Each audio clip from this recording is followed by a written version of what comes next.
माँ, मैं माया नाम की एक लड़की को बहुत पसंद करता हूँ और उसी से शादी करना चाहता हूँ। तू जानता है ना कि हमारे घर में लव मैरिज अलाउ नहीं है, पर अगर फिर भी तुझे उस लड़की के साथ रहना है तो तुझे मुझे छोड़ना होगा। दीपक माया से बहुत प्यार करता था और वो उसे छोड़ना नहीं चाहता था, इसलिए वो अपनी माँ और घर को छोड़कर माया से शादी कर लेता है और सुमित्रा अपने छोटे बेटे की शादी अपनी पसंद की लड़की से करवा देती है। समय यूं ही बीतता है और देखते ही देखते 8 साल बीत जाते हैं। गोलू बेटा, वो देख रहे हो, वो घर तुम्हारी दादी का है। तुम जब भी अपनी दादी से मिलो तो उनका आशीर्वाद जरूर लेना। पापा, ऐसे नहीं हो सकता कि हम इस न्यू ईयर दादी के पास चले जाएं। नहीं बेटा। इतना बोलकर दीपक गोलू को स्कूल छोड़कर घर आता है, जहां वो देखता है कि माया ने सरसों का साग और मक्के की रोटी बनाई है। तुमने मक्के की रोटी और सरसों का साग बनाया है, ये तो मेरी माँ का फेवरेट है। अगर माँ आज हमारे यहाँ साथ होती तो कितना अच्छा होता। मैं जानती हूँ कि ये माँ जी का फेवरेट है। आप मुझे माँ जी के बारे में जो भी बताते हैं मैं उसे याद रखती हूँ, ताकि जब मैं उनसे मिलूं तो उन्हें शिकायत का मौका ना दे सकूं। और आप देखना, एक दिन वो हमें जरूर माफ करेंगी। हाँ माया, मैं तो भगवान से प्रार्थना करता हूँ कि इस न्यू ईयर तक माँ हमें माफ कर दे। पता नहीं माँ कैसी होगी। जहां माया दीपक हर पल सुमित्रा को याद करते हैं, तो वहीं सुमित्रा, जो कि अब ज्यादातर बीमार रहती है, वो भी दीपक को याद करती है। और ऐसे ही एक दिन, अरे बहू, और कितना टाइम लगेगा खाने में? दोपहर हो गई है, दवाई भी खानी है मुझे। क्या बताऊं माँ जी, ये नौकरानी बहुत कामचोर हो गई है। कहती है कि बहुत ठंड है इसलिए आने में लेट हो गई। ये लो आप चिकन खा लो, आज चिकन बना है। फिर से चिकन? अब माँ जी ज्यादा नाटक मत करो, आपको भी पसंद है नॉनवेज, और ये मैंने गोलू के लिए बनवाया है। मेरे बेटे को नॉनवेज बहुत पसंद है। और हाँ, मैं शॉपिंग करने के लिए जा रही हूँ, आने में लेट हो जाएगा। ठीक है बहू, पर आते हुए मेरी दवाई ले आना।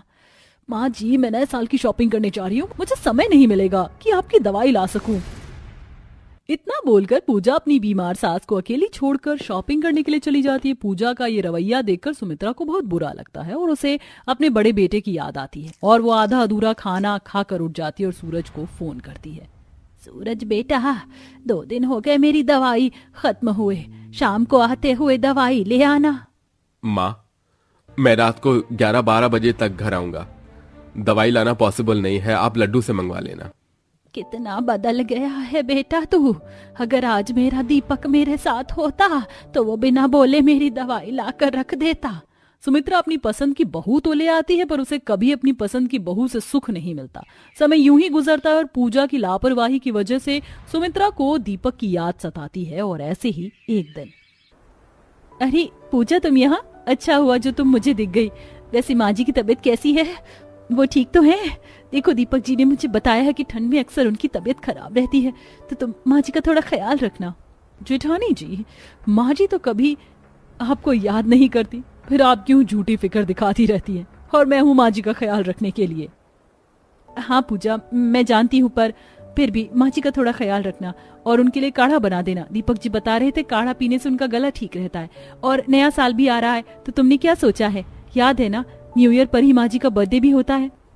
अगर आपको इतनी ही फिक्र है तो खुद क्यों नहीं घर आकर अपनी सास की सेवा कर लेती हो? यहाँ खड़े होकर मेरा टाइम वेस्ट मत करो। मुझे अपने बेटे के लिए न्यू ईयर की शॉपिंग करनी है। पूजा मुंह बनाकर वहां से अपने बेटे का हाथ पकड़कर चली जाती है और माया आंखों में आंसू लिए घर आती है। इसी तरह कुछ दिन बीत जाते हैं और एक दिन सुमित्रा को दीपक की बहुत याद आती है। तो वहीं गोलू भी अपनी दादी के बारे में अपने पिता से बात कर रहा होता है। पापा पापा, आप तो कह रहे थे न्यू ईयर पर दादी का बर्थडे है, तो क्या हम इस बार भी दूर से ही दादी का बर्थडे सेलिब्रेट होते देखेंगे न्यू ईयर पर? पर मैं दादी को गिफ्ट देना चाहता हूँ ताकि वो मुझे भी लड्डू की तरह प्यार करें। हाँ बेटा, मैं और तेरे पापा कोई तरीका निकाल लेंगे और इस बार हम तुम्हें तुम्हारी दादी से मिलवाएंगे। दीपक अपने परिवार के साथ बैठकर बातें कर ही रहा होता है कि तभी उसके पास 8 साल बाद उसकी माँ का फोन आता है। माया, ये देखो, माँ का फोन आया है 8 सालों बाद।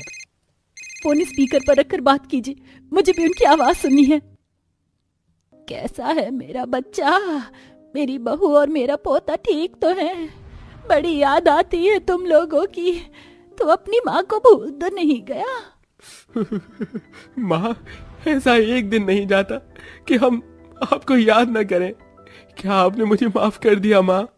कुछ ऐसा ही समझो बेटा, अब तेरी माँ बहुत बीमार रहती है, इसीलिए मैं सोच रही हूँ कि इस बार का न्यू ईयर और अपना जन्मदिन अपने दोनों बच्चों के साथ बनाऊं।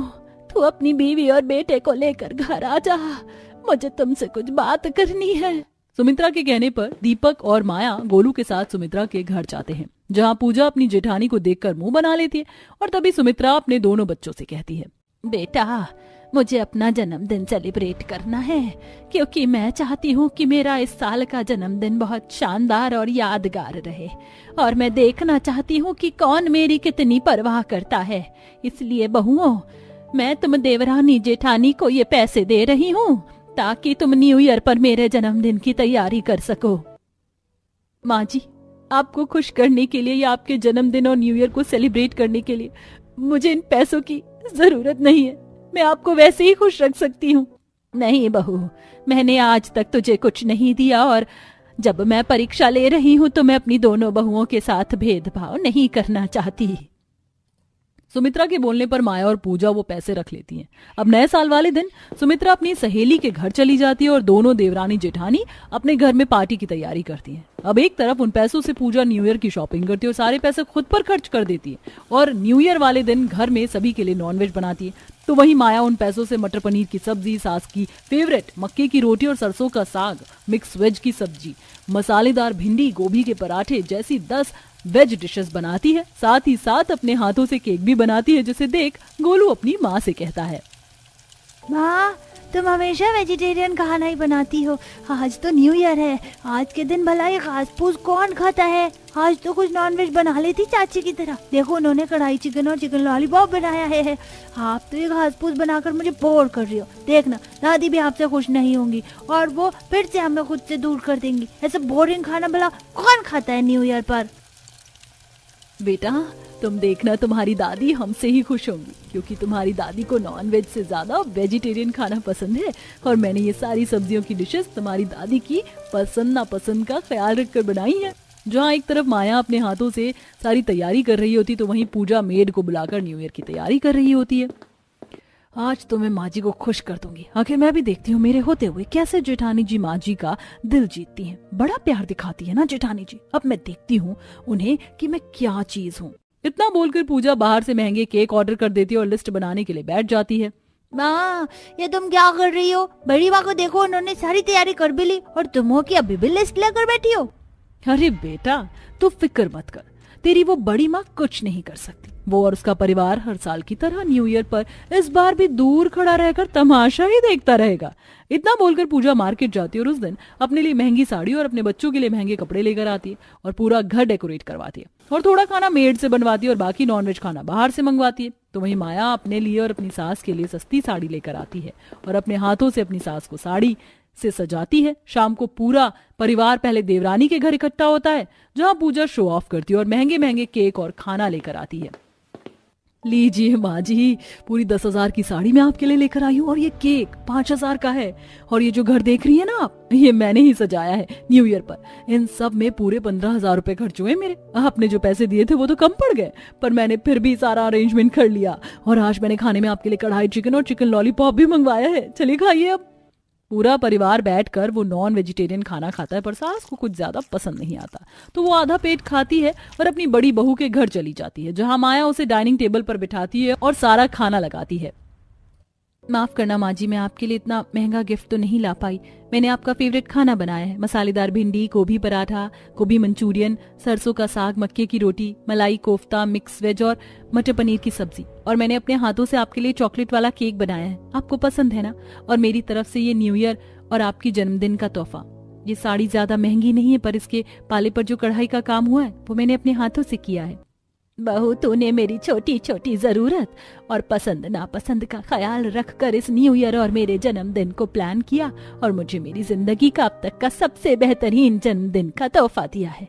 और छोटी बहू, तूने सिर्फ पैसे बर्बाद किए हैं। आज मुझे अपने फैसले पर शर्म आ रही है। मेरे बेटे की पसंद लाखों में एक निकली। उस दिन सुमित्रा माया से बहुत खुश होती है और उसे दिल से अपना लेती है, और ये सब कुछ देखकर पूजा का सर शर्म से झुक जाता है, और इस तरह सुमित्रा अपने बड़े बेटे, बहू और पोते को अपना लेती है। कब शादी हो गई, कब मैं नानी बन गई, पता ही नहीं चला। मैं बहुत बहुत ज्यादा खुश हूँ।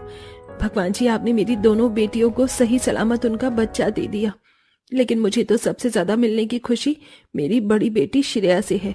उसका बच्चा भी उसकी तरह गोरा ही होगा, बिल्कुल चांद का टुकड़ा। दोनों के बच्चों को एक एक महीना होने वाला है और मैं हूं कि अस्पताल से देखने के बाद मिलने ही नहीं जा पाई, लेकिन सामान जोड़ लेती हूँ। ऐसे कहकर मनोरमा एक बिस्तर पर गोरी बेटी को देने वाला सामान रखती है, क्योंकि काली बेटी को तो देने के लिए वो भी नहीं था। ज्यादा अमीर तो नहीं हूं मैं, लेकिन फिर भी मैंने अपनी चांदी की पायल देकर सुनार से अपने गोरे से नाती के लिए चांदी के कड़े तो बनवा ही लिए हैं, और अपनी बेटी के लिए साड़ी और एक मिठाई का डिब्बा।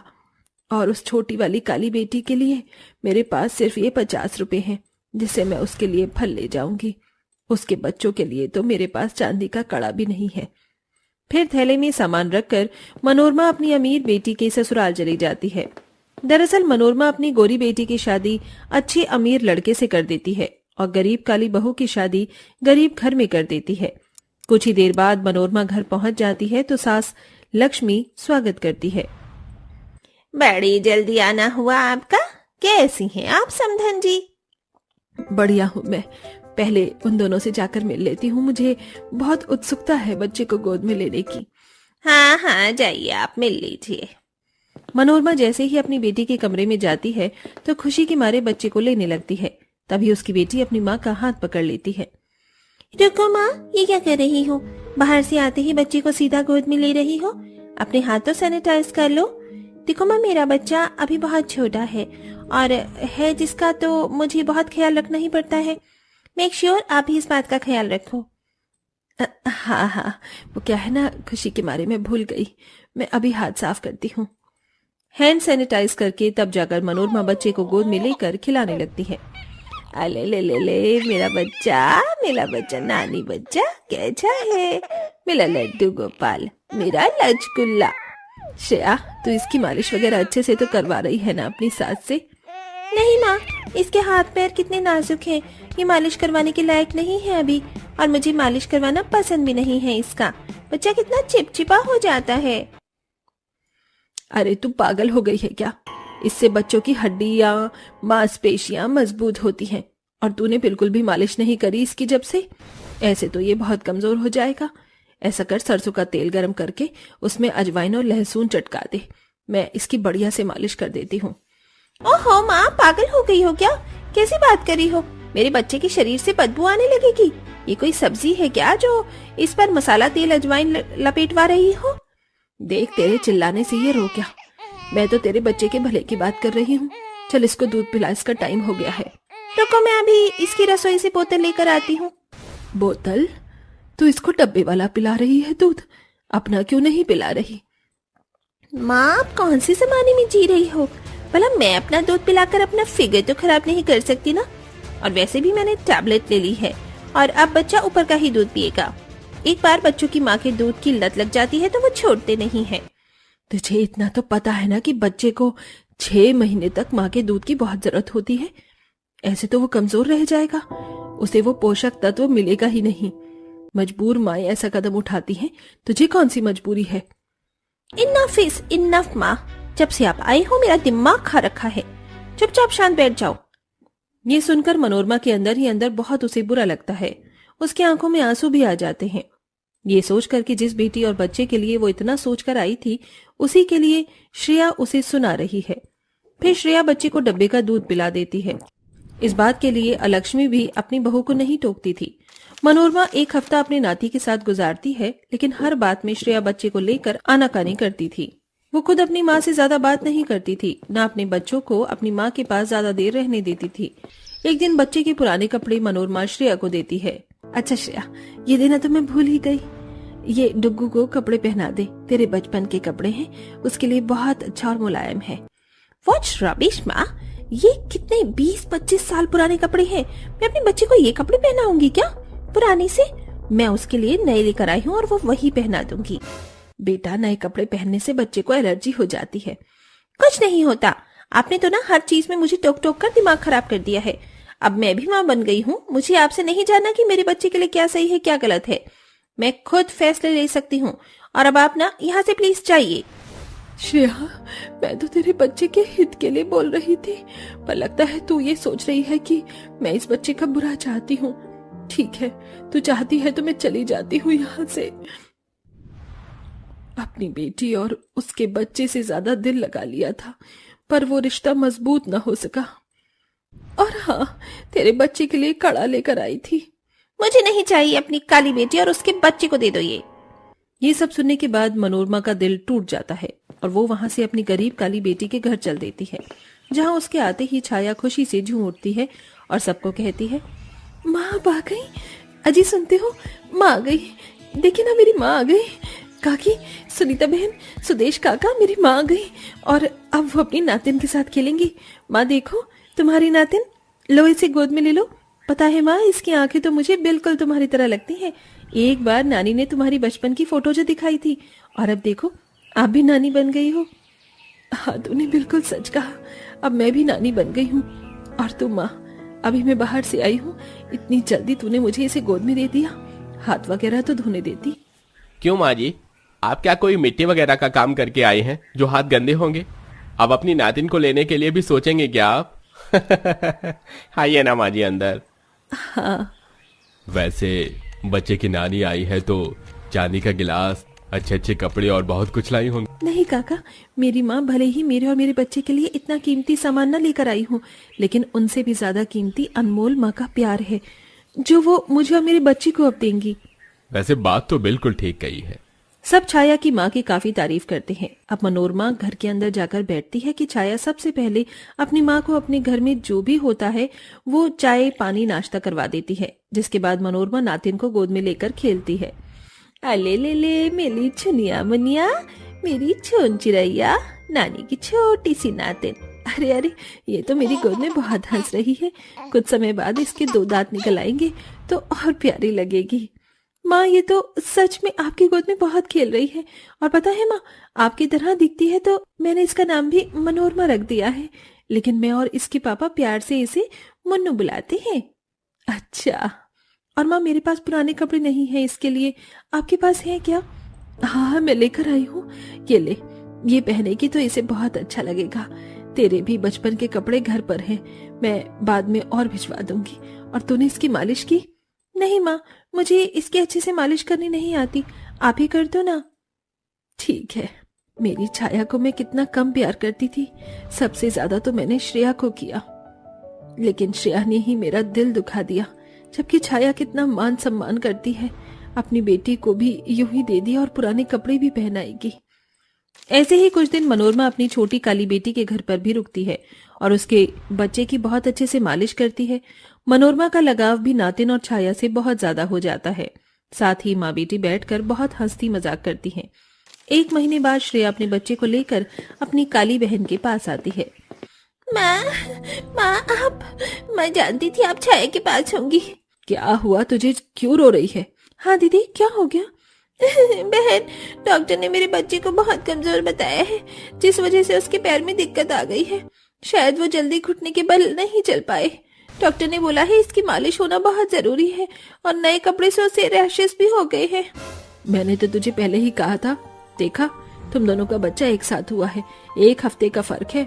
देख इसकी बेटी कितनी हष्ट पुष्ट है, इतना चहकती है और इतनी तंदुरुस्त भी है, क्योंकि ये मालिश करती है, अपना दूध भी पिलाती है। माँ, मुझे अपनी पिछली गलतियों के लिए माफ कर दीजिए। आप जो भी बोलोगी मैं बिल्कुल वैसा ही करूंगी। चिंता मत करो दीदी, डुग्गू बिल्कुल ठीक हो जाएगा। हाँ, अब तू अपनी सारी चिंता मुझ पर छोड़ दे, तेरा बच्चा 15 दिन में ही बिल्कुल मुन्नू जैसा चहक उठेगा। इस तरह बच्चों की नानी अपने दोनों नाती नातिन का ख्याल रखती है, उनकी बहुत अच्छे से मालिश करती है, जिससे डुग्गू भी बिल्कुल ठीक हो जाता है। अब नानी नातिन और माँ का रिश्ता और भी प्यारा हो जाता है। इसीलिए कहते हैं, बड़े बुजुर्ग जो बच्चों के लिए सोचते हैं वो बहुत फायदेमंद सोचते हैं।